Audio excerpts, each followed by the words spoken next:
अगर आप बढ़ते हुए बिजली के बिलों पर ब्रेक लगाना चाहते हैं तो फ्रिज की एक ये सेटिंग ऑन कर ले। आप देखेंगे कि जो बिल आपका 1000 आता था खातिर ख्वाह कमी आएगी।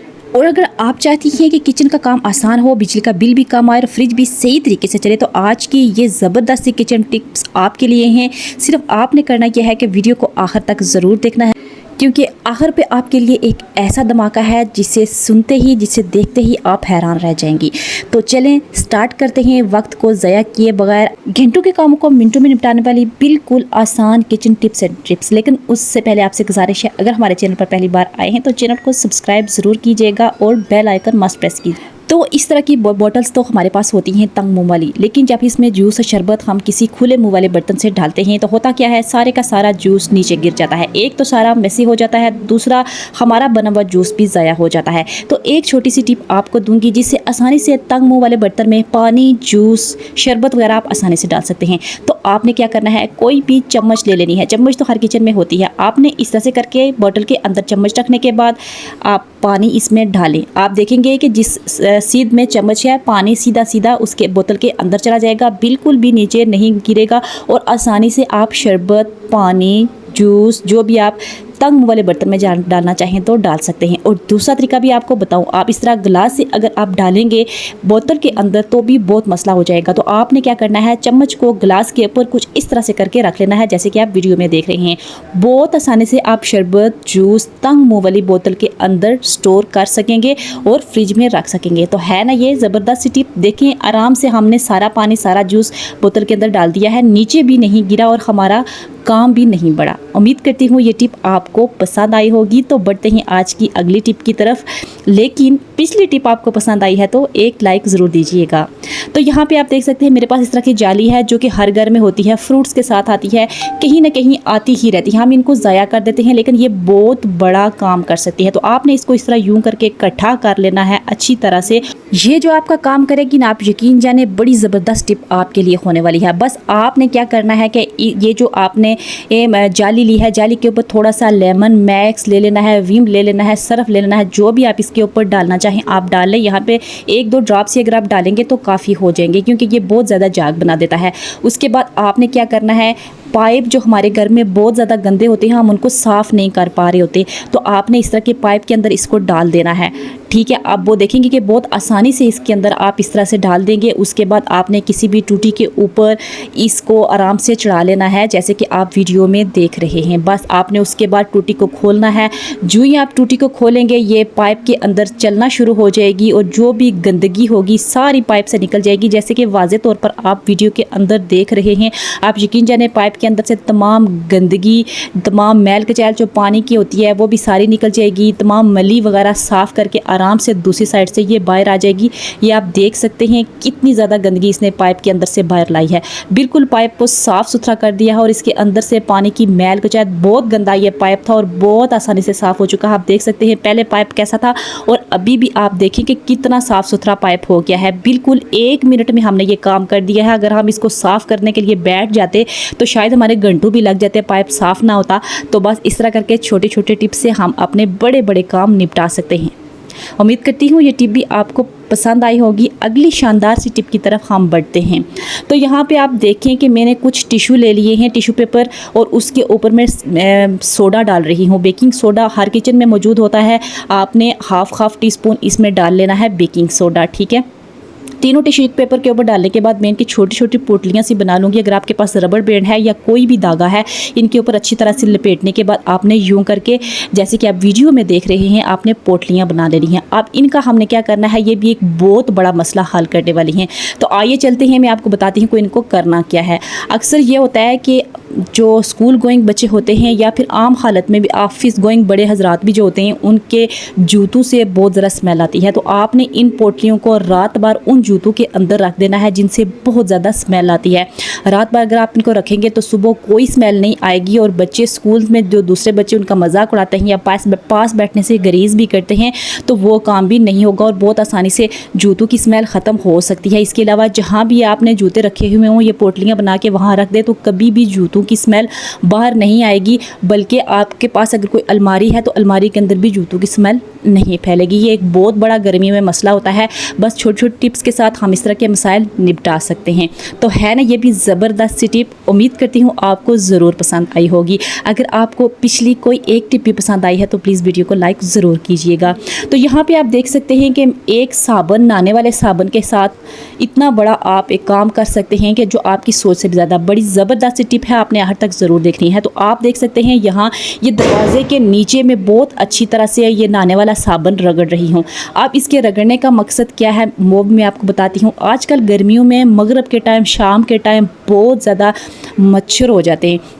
हमारे पास कोई लिक्विड नहीं होता, बच्चों को मच्छर काटते हैं, डेंगू का भी ख़तरा होता है। तो या फिर ये होता है कि रात को चूंटियाँ वगैरह घर के अंदर बहुत ज़्यादा दाखिल हो जाती हैं। खिड़कियों के ज़रिए से कहीं सुराख वगैरह बना हुआ हो तो चूंटियों की लाइन लगी हुई होती है। तो आपने रात को सोने से पहले या फिर मगरिब के टाइम इस तरह करना है कि खिड़कियों के आगे पीछे, दरवाज़ों के नीचे, जालियों के ऊपर इस तरह से करके साबुन को बहुत अच्छी तरह से रगड़ लेना। इस तरह साबुन ज़ाया भी नहीं होगा, सिर्फ खुशबू इसकी जालियों के साथ लग जाएगी, दरवाज़ों के नीचे लग जाएगी। तो बड़ा काम ये आसान होगा। तो ना इसकी स्मेल से मक्खियाँ मच्छर अंदर आएंगे आजकल के महीने में, और ना ही चूंटियाँ जो रात भर घूमती रहती हैं हमारी खाने पीने की चीज़ों के अंदर भी, वो भी नहीं आएंगी। तो है ना ये ज़बरदस्त सी ज़ीरो कास्ट टिप, ज़रूर आपने इसको आजमाना है और फिर मुझे बताना है कि कोई फ़र्क पड़ा है या नहीं पड़ा। तो अगली टिप ये है कि अक्सर क्या होता है कि हमारे पास टमाटर तो होते हैं लेकिन टमाटर बहुत ज़्यादा नरम हो जाते हैं, और जब हम सैलड वगैरह बनाते हैं तो नरम टमाटर से सैलड अच्छा सा नहीं बनता। तो आपने क्या करना है, थोड़ा सा पानी गर्म कर लेना है, नीम गर्म करने के बाद जो नरम टमाटर हैं आपने उसको 10 मिनट के लिए उसके अंदर भिगो देने हैं। भिगोने के बाद आपने उसको ऊपर से प्लेट वगैरह दे देनी है। अब 10 मिनट जब गुजरेंगे आप प्लेट उठाएंगे, जो बहुत ज़्यादा नरम टमाटर थे वो एकदम से सख्त हो जाएंगे। आप आराम से उनका सैलड बना सकते हैं और फौरी तौर पर आपको बाहर कहीं जाके टमाटर ख़रीदने की भी ज़रूरत नहीं पड़ेगी, और अगर मेहमान बैठे हैं तो आपको कोई परेशानी भी नहीं होगी। तो है ना ये भी कमाल की टिप, उम्मीद करती हूँ आपको पसंद आई होगी। छोटी छोटी टिप्स पे अमल करके आप अपने बड़े बड़े काम निपटा सकते हैं। इसलिए हम हमेशा से आपको गुजारिश करते हैं कि वीडियो को आखिर तक ज़रूर देखा करें, कोई एक टिप भी आपके काम की हो सकती है। तो आइए बढ़ते हैं अगली टिप की तरफ। तो अक्सर क्या होता है कि हमारे पास अंडे कम होते हैं, बंदे ज़्यादा होते हैं, और जब उन अंडों में से भी एक अंडा टूटा हुआ हो तो फिर हम उसको बॉयल कैसे करें। तो आपको एक छोटी सी टिप दूंगी। आपने क्या करना है, जो अंडा टूटा हुआ है उसको भी आपने अच्छी तरह से बॉयल करना है जैसे कि दूसरे अंडे होंगे। बस आपने ये करना है कि घर के अंदर गूंदा हुआ अगर आपके पास आटा है तो आपने आटा ले लेना है, और जो जहाँ से अंडा टूटा हुआ है एक मोटी सी तह जो है ना आपने आटे की अंडे के ऊपर लगा देनी है। जैसे कि वीडियो में आप देख रहे हैं कि बहुत टूटा हुआ अंडा था तो मैंने उसके ऊपर आटा लगा दिया है। आप जहाँ नीम गर्म पानी में इसको डालें, और साथ ही आपने एक चुटकी भर के नमक का भी इसके अंदर ज़रूर डालना है। होगा ये कि बहुत अच्छे तरीके से आपके ये अंडे बॉयल भी हो जाएंगे और साथ में इनका छिलका भी बहुत अच्छी तरह से उतर जाएगा जब आप पानी के अंदर एक चुटकी नमक डाल देंगे। तो आप देख सकते हैं कि अभी मैं आपको निकाल के भी दिखाती हूँ। जो टूटा हुआ अंडा था वो बहुत अच्छे तरीके से बॉयल हो चुका है, कोई भी उसको फ़र्क नहीं पड़ा। जैसे कि दूसरे अंडों के ऊपर से मैंने आराम से छिलका उतारा है, बिल्कुल वैसे ही ये वाला अंडा जो टूटा हुआ था उसके ऊपर से मैं छिलका आपको उतार के दिखाऊंगी। आपने ठंडे पानी में डालने के बाद इसको थोड़ा सा ठंडा करना है। अब जब आप छिलका उतारेंगे तो यकीन करें तीनों अंडे बिल्कुल वैसे ही बॉयल होंगे जैसे कि बिल्कुल अंडा टूटा हुआ नहीं था। अब ये होगा कि अगर आपके पास 3 बंदे हैं तो आप 3 मेहमानों को आराम से निपटा सकते हैं, या आपके 3 बच्चे हैं 3 बच्चों को आराम से दे सकते हैं। अगर और अंडे मौजूद नहीं हैं तो ये छोटी छोटी टिप्स जो होती हैं ये हमारे कामों को आसान बना सकते हैं। तो आप ये देख सकते हैं ये टूटा हुआ अंडा था जो आराम से बॉयल हो चुका है। तो उम्मीद करती हूँ आज की टिप्स आपको ज़रूर पसंद आई होंगी। हम देखते हैं आज की अगली टिप, और अगर पिछली टिप कोई एक भी आपको पसंद आई हो तो प्लीज़ वीडियो को ज़रूर लाइक किया करें। चैनल पर पहली बार आए हैं तो चैनल को सब्सक्राइब ज़रूर कीजिएगा। आज की शानदार सी टिप ये है कि अक्सर क्या होता है कि हमारी फ्रिज की सेटिंग ख़राब होती है। बाहर के टेम्परेचर और अंदर के टेम्परेचर के हिसाब से हमने फ्रिज को सेट करना होता है, लेकिन हमें ये चीज़ बिल्कुल भी मालूम नहीं होती। मैं लर्नर्स के लिए बता रही हूँ, मोस्टली लोग इस चीज़ को जानते भी हैं।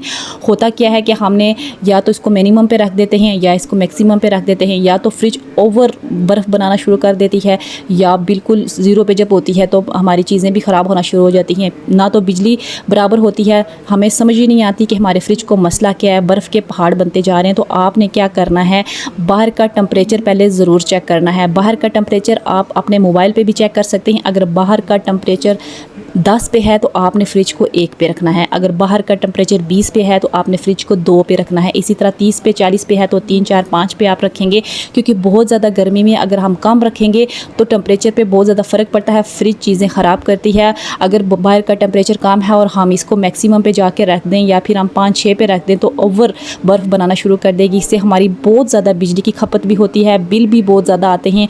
और अगर हमने बाहर के टेम्परेचर के हिसाब से अपने फ्रिज को सेट किया हुआ होगा, जो आइडियल इसकी सेटिंग है वो 4 और 5 के मिड में होनी चाहिए, इससे ज़्यादा कभी भी नहीं होनी चाहिए। तो फिर क्या होगा कि आपकी बिजली की ज़्यादा खपत भी नहीं होगी और बिल भी ज़्यादा नहीं आएंगे और आपकी फ्रिज देर तक चलेगी, यानी कि फ्रिज ख़राब होने का ख़तरा भी नहीं होगा। इसके अलावा जो फ्रिज की रबड़ होती है उसको आप बहुत अच्छे तरीके से चेक कर लिया करें, उसमें बहुत ज़्यादा गंदगी भी होती है या फिर रबड़ कहीं से अगर उठी हुई है तो भी बिजली की बहुत ज़्यादा खपत होती है। अगर रबड़ उठी हुई है तो आप उसको एल्फी के साथ भी जोड़ सकते हैं और इसके अंदर अगर कोई गंदगी है तो गंदगी ब्रश की मदद से अगर आप साफ़ कर लें तो खातिर हुआ कमी आती है बिल के अंदर। इसलिए सबसे जो मेन चीज़ है वो फ्रिज की सेटिंग है। फ्रिज की सेटिंग को अच्छे तरीके से आप सेट कर लें, आप देखेंगे कि इंशाल्लाह आपकी फ्रिज कभी ख़राब नहीं होगी, कोई ज़्यादा बर्फ़ भी नहीं बनाएगी और ना ही आपके बिल ज़्यादा आएंगे और ना ही आपको बार बार फ्रिज को चेक करना पड़ेगा कि समझ नहीं आ रही कि हमारी फ्रिज को क्या हो गया है, कंप्रेसर ख़राब हो गया है या फिर क्या मसला है। तो इस तरह की छोटी छोटी सेटिंग्स अगर आप कर लेंगे तो आपके बड़े बड़े काम आसान हो सकते हैं, बिजली की बचत हो सकती है और आपकी चीज़ें भी ख़राब होने से रहेंगी। उम्मीद करती हूँ आज की टिप्स आपको पसंद आई होगी। इंशाल्लाह नई वीडियो के साथ आपकी खिदमत में फिर से हाजिर होंगी।